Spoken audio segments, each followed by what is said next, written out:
ओम आकृष्णेन रजसा वर्तमानो निवेशयन्नमृतं च हिरण्येन सविता रथेन देवो जाति भुवनानि पश्यन्।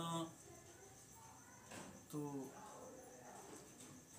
प्रिय मित्रों, धर्मकर्म विश्वनाथ झा चैनल के माध्यम से मैंने पिछले एपिसोड में भगवान भास्कर की उपासना का विधि व्यवस्था के बारे में बतलाए।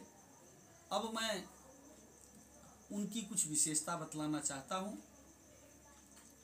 चूँकि वेदों में और जो हमारे 18 पुराण हैं, उन पुराणों में जो इन 33 कोटि देवताओं का उल्लेख आया है, उसमें भगवान भास्कर यानी द्वादश आदित्य का जहाँ प्रश्न आया है, तो मैं पिछले एपिसोड में भी कह चुका हूँ कि 33 कोटि देवता जो हैं उसमें द्वादश सूर्य यानी आदित्य और एकादश रुद्र, तो 11 और 12 23 और अष्ट वसु,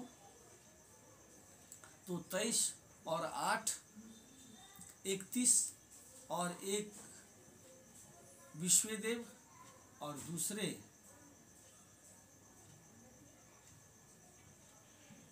कुछ मरुदगण हैं जिसे लेते हैं। और वहाँ थोड़ा सा है दिक्कत कि कुछ लोग वहाँ जो देवताओं के वैद्य हैं उनको भी ले लेते हैं। जो कुछ यही 33 प्रकार के देवता हैं, प्रकार मतलब कोटि होता है, तो कहने का भाव मुझे उधर नहीं जाना है।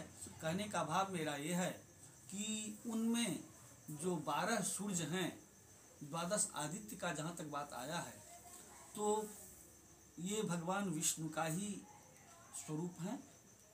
उसमें राम कृष्ण भी उसी में आते हैं।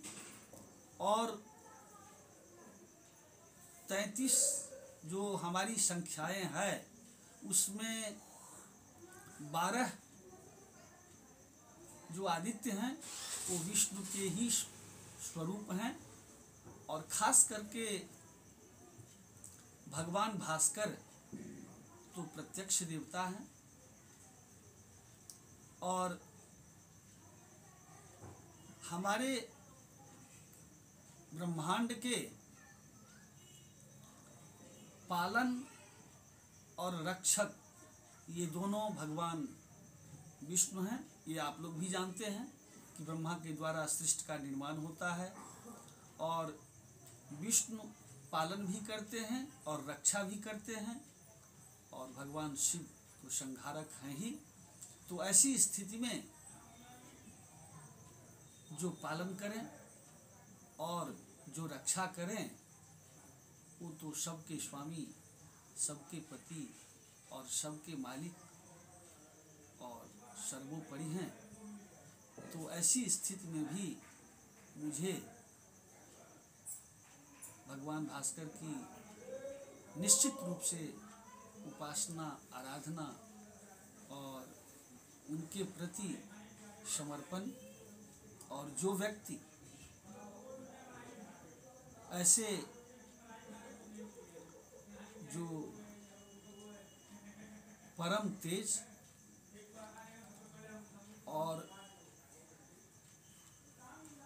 प्रत्यक्ष, तो आप जो हमें ऊर्जा या शक्ति या हमें भी जो तेज मिलता है वो इसी से प्राप्त होता है। तो उस आधार पर भी आप भगवान विष्णु का उपासना करेंगे और उसमें सूर्य प्रत्यक्ष हैं। दूसरी बात, अगर इस हिसाब से आप देखेंगे, जो हमारे यहाँ 4 संप्रदाय हैं, शाक्त, शैव, वैष्णव और गणपति, तो इन चारों संप्रदायों में अगर मूल्यांकन करेंगे तो निश्चित रूप से वैष्णव धर्मावलंबी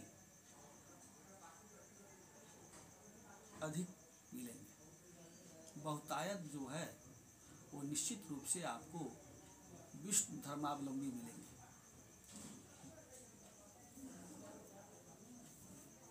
जय जगदम्ब।